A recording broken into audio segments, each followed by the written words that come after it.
FORA.tv. The world is thinking.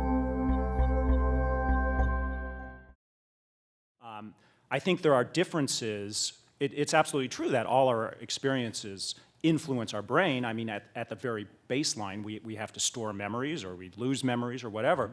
But what I think neuroscientists have found is that there are certain types of experiences that have particularly deep effects on our brain, and those, particularly ones that are highly repetitive, are intensive, and kind of involve a lot of stimuli and a lot of physical activity and mental activity.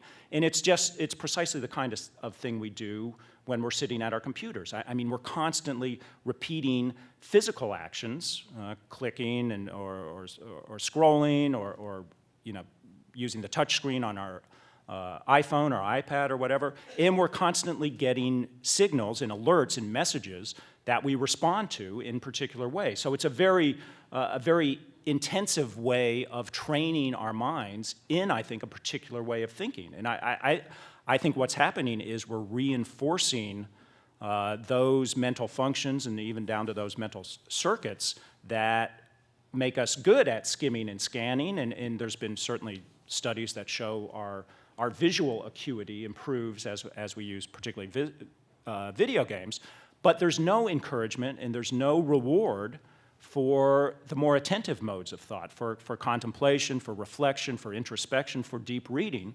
And neuroscience also tells us that when we don't practice different ways of thinking, we begin to lose those, even down to the point that the circuits begin to weaken in our brain, if not eventually dissolve.